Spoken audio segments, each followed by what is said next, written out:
Hi friends, welcome back to my YouTube channel. New year ഒക്കെ ആയില്ലേ, അപ്പോൾ നമുക്കൊരു കലണ്ടർ ഉണ്ടാക്കിയാലോ. അപ്പോൾ ടേബിളിൽ, സ്റ്റഡി ടേബിൾ, അതുപോലെ തന്നെ ഓഫീസ് ടേബിളിലൊക്കെ വെക്കാൻ പറ്റുന്നൊരു കലണ്ടറാണ് ഇന്ന് ഉണ്ടാക്കുന്നത്. അപ്പോൾ അതിനായിട്ട് ഏതെങ്കിലും ഒരു നോട്ട്ബുക്കിൻ്റെ പഴയ പേപ്പർ എടുക്കുക. എന്നിട്ട് ഏത് സൈസ്, എത്ര സൈസിലുള്ള ഒരു കലണ്ടറാണ് നമുക്ക് വേണ്ടത്, ആ ഒരു സൈസിൽ പേപ്പർ കട്ട് ചെയ്തെടുക്കുക. എന്നിട്ട് ഏതെങ്കിലും ഒരു പേപ്പർ എടുത്തിട്ട് അതിലൊന്ന് നമുക്ക് ആ വരുന്ന ഒരു കോളംസൊക്കെ ഒന്ന് ട്രേസ് ചെയ്തെടുക്കുക. എന്നിട്ട് പേപ്പർ എടുത്തിട്ട് അതിൻ്റെ അടിയിൽ ഈ ട്രേസ് ചെയ്ത പേപ്പർ വെച്ചിട്ട് ഇതുപോലെ നമുക്ക് എഴുതി കൊടുക്കാവുന്നതാണ്. ഈസി ആയിട്ട് വളരെ എളുപ്പത്തിൽ നമുക്ക് എഴുതി കൊടുക്കാം. ഇനി എഴുതാനൊന്നും ടൈമില്ലാത്തവർക്കാണെങ്കിൽ പ്രിൻ്റ് എടുത്തിട്ടായാലും നമുക്കിത് ഈസി ആയിട്ട് ഉണ്ടാക്കാവുന്നതേ ഉള്ളൂ. അപ്പം ഞാനങ്ങനെ ഫസ്റ്റ് ഞാൻ ജാനുവരി ആണ് എഴുതിയിരിക്കുന്നത്. അതിന് മുകളിലായിട്ട് ഒരു പേപ്പറിൽ ജാനുവരി എന്ന് എഴുതിയത് ഒരു നെയിം സ്ലിപ്പ് പോലെ ഒന്ന് ഒട്ടിച്ചു കൊടുക്കുന്നുണ്ട്. അങ്ങനെ ഞാൻ 12 മാസത്തിന് ഞാൻ എഴുതിയെടുത്തു. ഇൻ്റെ കേക്ക് ബോർഡാണ് എടുത്തിരിക്കുന്നത്. ക്രിസ്മസ് ഒക്കെ കഴിഞ്ഞല്ലോ, അപ്പോൾ എല്ലാവരും വീട്ടിൽ കേക്ക് ബോർഡൊക്കെ കാണുമല്ലോ. അപ്പോൾ നമുക്ക് ഈ കലണ്ടർ നമുക്ക് വെക്കാവുന്ന ഒരു സ്റ്റാൻഡാണ് ഉണ്ടാക്കുന്നത്. വളരെ ഈസി ആയിട്ട് നമുക്ക് ഉണ്ടാക്കിയെടുക്കാൻ പറ്റും. കേക്ക് ബോർഡിൻ്റെ വശങ്ങളൊക്കെ ഇതുപോലെ ഒന്ന് കട്ട് ചെയ്ത് മാറ്റുന്നുണ്ട്.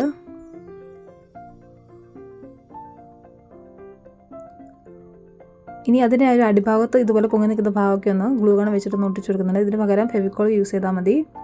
പിന്നെ ഈസി ആയിട്ട് നമുക്ക് ഒട്ടി കിട്ടാൻ വേണ്ടിയിട്ടാണ് ഗ്ലൂ ഗൺ യൂസ് ചെയ്യുന്നത്. എന്നിട്ട് ഇതുപോലെ കേക്ക് ബോർഡിൻ്റെ ആ 2 ഷീറ്റ് കൂടെ ഇതുപോലെ ഒന്ന് യോജിപ്പിച്ചെടുക്കണം.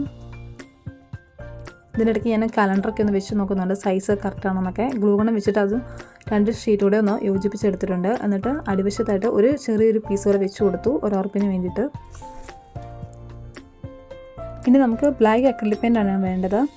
അതെടുത്തിട്ട് ഇതുപോലെ ഞാൻ ഫസ്റ്റ് സ്പോഞ്ച് വെച്ചിട്ട് ഇതുപോലെ ഒന്ന് ഡാപ്പ് ചെയ്ത് കൊടുക്കുകയാണ് ചെയ്തത്. പക്ഷേ അത് അത്ര വലിയ ഫിനിഷിംഗ് ഒന്നും ഇല്ലാത്തതുകൊണ്ട് ഞാൻ പെയിൻറ്റ് ബ്രഷ് വെച്ച് രണ്ടാമതൊരു ലെയർ കൂടി ഞാൻ അടിച്ചു കൊടുക്കുന്നുണ്ട്. ഇങ്ങനെ നമ്മൾ ഈ സ്റ്റാൻഡിൻ്റെ ഫുൾ ഭാഗം നമുക്കൊന്ന് പെയിൻറ്റ് ചെയ്തെടുക്കണം.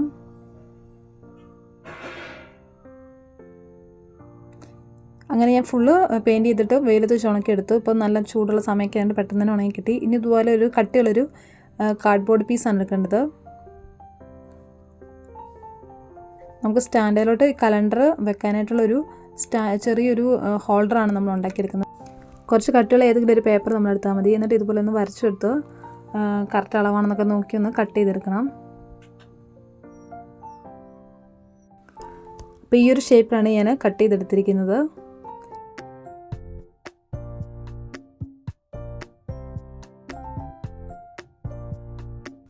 ഇനി ഇതിൻ്റെ 2 സൈഡും ചെറിയ പേപ്പർ പീസുകൾ വെച്ചിട്ട് ഒന്ന് ഒട്ടിച്ചു കൊടുക്കുന്നുണ്ട്.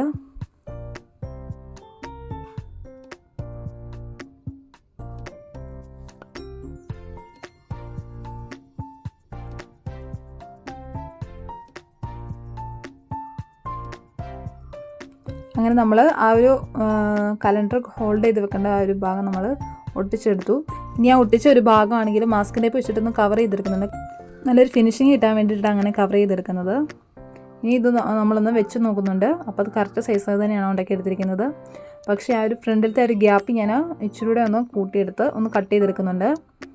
സ്റ്റാൻഡിലോട്ട് ഒട്ടിച്ചു കൊടുത്തു. അതിനുശേഷം ലെമൺ യെല്ലോ അക്രിലിക് പെയിൻറ്റ് വെച്ചിട്ടൊന്ന് പെയിൻറ്റ് ചെയ്ത് കൊടുക്കുന്നുണ്ട്, ആ ഒരു ഹോൾഡറിൻ്റെ ഒരു ഭാഗം മാത്രം.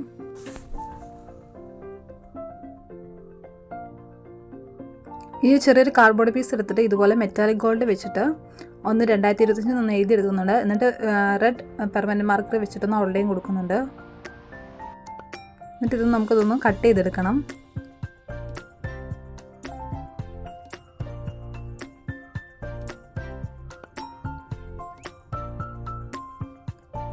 ഇനി അതൊന്ന് അറ്റാച്ച് ചെയ്ത് കൊടുത്താൽ മതി. ഏറ്റവും മുകളിലായിട്ടാണ് അറ്റാച്ച് ചെയ്ത് കൊടുത്തത്. ഇനി നമ്മുടെ കലണ്ടർ എഴുതിയിരുന്ന ആ ഒരു ഷീറ്റെല്ലാം കൂടെ എടുത്തിട്ട് ഇതുപോലെ ഹാൻഡിൽ വെച്ചിട്ടൊന്ന് തുളയിട്ട് കൊടുക്കുന്നുണ്ട്. ഇതിന് പകരം കോമ്പസോ അല്ലെങ്കിൽ പേപ്പർ പഞ്ചോ വെച്ചിട്ട് നമുക്ക് തുളയിട്ട് കൊടുക്കാവുന്നതാണ്. ഇത് ഞാൻ ജംറിംഗ് ആണ് എടുത്തിരിക്കുന്നത്. കീച്ചെയിനൊക്കെ ഉണ്ടാക്കാനായിട്ട് ഉപയോഗിക്കുന്നതാണിത്. അപ്പോൾ ഇത് വെച്ചിട്ട് ഞാൻ ആ കലണ്ടറിൻ്റെ ഷീറ്റെല്ലാം ഒന്ന് അറ്റാച്ച് ചെയ്തെടുക്കുന്നുണ്ട്. അപ്പോൾ നമുക്ക് ഈസി ആയിട്ട് ഓരോ മാസം കഴിയുമ്പോഴും ഇതുപോലെ പുറകിലോട്ട് നമുക്ക് മറിച്ചിടാനായിട്ട് പറ്റും. ഇനി കുറച്ച് സ്റ്റിക്കേഴ്സാണ് എടുത്തിരിക്കുന്നത്. ഫ്ലവറിൻ്റെ അതുപോലെ തന്നെ ബട്ടർഫ്ലൈയുടെ ഷേപ്പിലുള്ള സ്റ്റിക്കേഴ്സാണ് എടുത്തിരിക്കുന്നത്. കലണ്ടർ ഹോൾഡറിനുള്ളിലോട്ട് ഇറക്കി വെച്ചു. അതുപോലെ തന്നെ സ്റ്റിക്കർ അവിടെ ഇവിടെയൊക്കെ ആയിട്ട് ഒട്ടിച്ചു കൊടുക്കുന്നുണ്ട്. 2 ഫ്ലവറിൻ്റെ 2 ബട്ടർഫ്ലൈയുടെ സ്റ്റിക്കറാണ് ഒട്ടിച്ചു കൊടുക്കുന്നത്. അപ്പോൾ ഡെക്കറേഷൻ പരിപാടിയൊക്കെ അത്രയേ ഉള്ളൂ. അപ്പോൾ ഇതാണ് ഫൈനൽ ലുക്ക്. അപ്പോൾ എല്ലാവർക്കും ഇന്നത്തെ കലണ്ടർ മേക്കിംഗ് വീഡിയോ ഇഷ്ടപ്പെട്ടില്ലെന്ന് കമൻറ്റ് ചെയ്യാൻ മറക്കരുത്. അതുപോലെ തന്നെ എല്ലാവരും ഒന്ന് വീട്ടിൽ ഒന്ന് ട്രൈ ചെയ്ത് നോക്കണേ. വാട്ടർ കളറൊക്കെ ഉണ്ടെങ്കിൽ നമുക്ക് തന്നെ സ്വയം ബട്ടർഫ്ലൈയുടെയും ഫ്ലവറിൻ്റെയൊക്കെ പടമൊക്കെ വരച്ച് നമുക്ക് നന്നായിട്ട് കട്ടിങ്സ് ഒക്കെ എടുക്കാനായിട്ട് പറ്റും. അപ്പോൾ ഇഷ്ടപ്പെടുമെങ്കിൽ ലൈക്ക് ചെയ്യുക, അതുപോലെ തന്നെ ചാനൽ ഇതുവരെ സബ്സ്ക്രൈബ് ചെയ്യാത്തവരൊന്ന് സബ്സ്ക്രൈബും കൂടി ചെയ്യണേ. അപ്പോൾ അടുത്ത ദിവസം മറ്റൊരു അടിപൊളി വീഡിയോ ആയിട്ട് വരാം. അതുവരെയും ടാറ്റാ ബൈ.